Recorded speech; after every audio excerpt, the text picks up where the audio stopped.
जिला बिलासपुर के श्री नैना देवी विधानसभा चुनाव क्षेत्र में भाजपा कार्यकर्ता भाजपा के मुख्य प्रदेश प्रवक्ता एवं आपदा प्रबंधन बोर्ड के उपाध्यक्ष रणधीर शर्मा के लिए चुनौती बन रहे हैं। इन भाजपा कार्यकर्ताओं ने पूर्व विधायक के खिलाफ मोर्चा खोलकर टिकट की दावेदारी जता दी है, जिससे आने वाले दिनों में पूर्व विधायक की मुश्किलें बढ़ सकती हैं। इन भाजपा कार्यकर्ताओं ने पूर्व में श्री नैना देवी विधानसभा क्षेत्र से 2 बार चुनाव लड़ चुके वरिष्ठ अधिवक्ता दौलतराम शर्मा की अगुवाई में अपनी राजनीतिक सरगर्मियां तेज कर दी है। इसी के चलते नमहौल में कार्यकर्ताओं को संबोधित करते हुए हिमाचल परिवहन मजदूर संघ के पूर्व प्रदेशाध्यक्ष शंकर सिंह ठाकुर ने कहा कि भाजपा में एक व्यक्ति एक पद के सिद्धांत को सर्वोपरि माना जाता है तथा भाजपा की कोर कमेटी की बैठक में भी इसी सिद्धांत पर चर्चा हुई है। उन्होंने उम्मीद जताई है कि इस चुनाव क्षेत्र में इस सिद्धांत को लागू किया जाएगा। उन्होंने आरोप लगाया कि इस क्षेत्र में भाजपा कार्यकर्ताओं की बात को नहीं सुना जाता है, बल्कि उनकी अनदेखी की जाती है,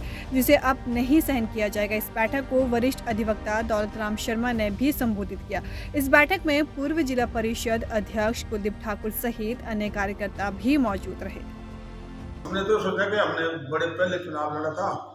तो अब नए नेता आए हैं काम करेंगे, परंतु जब हमने विश्लेषण किया, बहुत सारे लोगों को सुना, तो फिर हमने एक पत्रकार सम्मेलन किया बिलासपुर में, और उसमें शंकर सिंह जी ने और कुलदीप जी ने घोषणा की कि हम पूरे क्षेत्र में जाएंगे, लोगों से मिलेंगे और उनकी परिस्थितियों को पता करेंगे। तो उस संदर्भ में तकरीबन हमने पूरी कोट कलोल, जिसको श्री नैना देवी बोलते हैं, काफ़ी लोगों से हम संपर्क स्थापित किया, और सारे लोग प्रेजेंट सिस्टम से जो इस पार्टी का इंचार्ज है कोट कलोल का, उसे सब निराश है और बदलाव चाहते हैं। शंकर सिंह ठाकुर वर्तमान में भारतीय जनता पार्टी के वरिष्ठ नेताओं के साथ श्री नैना देवी चुनाव क्षेत्र में संपर्क अभियान में चाय पर चर्चा का जो कार्यक्रम, विशेष अभियान हमने चलाया था आदरणीय दौलतराम शर्मा जी के नेतृत्व में, और पूरे चुनाव क्षेत्र में यह अभियान 30 से ज़्यादा स्थानों पर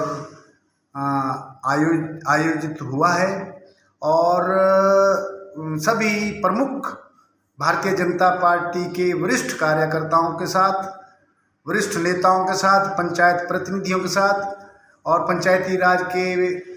जुड़े सभी पूर्व प्रतिनिधियों के साथ, और हिमाचल प्रदेश सरकारी विभागों से रिटायर हुए कर्मचारियों के साथ और पूर्व सैनिकों के साथ हमने संपर्क स्थापित किया है। और भारतीय जनता पार्टी के नैना देवी चुनाव क्षेत्र के कार्यकर्ताओं में, अधिकांश कार्यकर्ताओं में निराशा और घोर हताशा का जो माहौल है, उसको दूर करने के लिए, उससे निजात पाने के लिए हमने निर्णय लिया है कि इस सारी परिस्थितियों से पार्टी हाईकमान को अवगत करवाया जाए, और इस विषय में हमने जो संपर्क अभियान जो चलाया था, उसका पहला चरण जो 1 जुलाई से हमने नमहौल विश्राम गृह से शुरू किया था, आज 31 जुलाई को 1 महीने के अंतराल में हमने पहला चरण पूरा किया है। दूसरे चरण में हम प्रदेश के सभी वरिष्ठ कार्यकर्ताओं का एक सम्मेलन करने जा रहे हैं, और उस सम्मेलन में पारित प्रस्ताव और कार्यकर्ताओं की भावनाओं को प्रदेश की भारतीय जनता पार्टी के नेतृत्व से, प्रदेश के संगठन मंत्री आदरणीय पवन राणा जी से, प्रदेश के मुख्यमंत्री श्री जयराम जी से और आदरणीय जगत प्रकाश नड्डा जी से इस सारी परिस्थितियों से नड्डा जी को भी अवगत करवाएंगे, और ये मांग करेंगे कि नैना देवी चुनाव क्षेत्र से इस बार नया उम्मीदवार दिया जाए।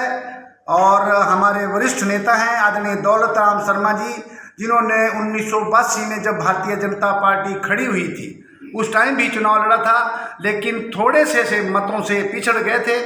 अब हम इस मामले में सभी कार्यकर्ताओं की जो भावना है कि उन्हें एक बार एक मौका फिर दिया जाए। और इस बात को हम पूरी मजबूती के साथ पार्टी हाईकमान के सामने रखेंगे, आदरणीय नड्डा जी के सामने रखेंगे। और नड्डा जी वैसे भी बिलासपुर की सारी परिस्थितियों से अवगत हैं, क्योंकि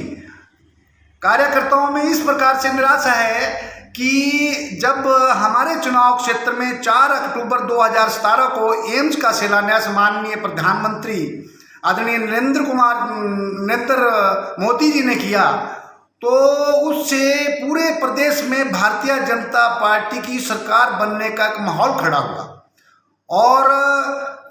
जिले में 3 सीटें भारतीय जनता पार्टी ने जीती, लेकिन दुर्भाग्य से जिस चुनाव क्षेत्र में, हमारे चुनाव क्षेत्र में, नैना देवी चुनाव क्षेत्र में एम्स का शिलान्यास हुआ, वो सीट हार गई। इसलिए इस हार को, इस पराजय को पराजय के लिए कार्यकर्ताओं को दोषी नहीं ठहराया जा सकता। हमारा सीधा है कि नेताओं में भी कोई खामियां रही होंगी कोट कहरूर के, और उन खामियों में सुधार करके अब नया उम्मीदवार हमें दिया जाए, जिससे सारे जो निराश लोग भी हैं वो भी पार्टी के कार्य में जी जान से जुटे।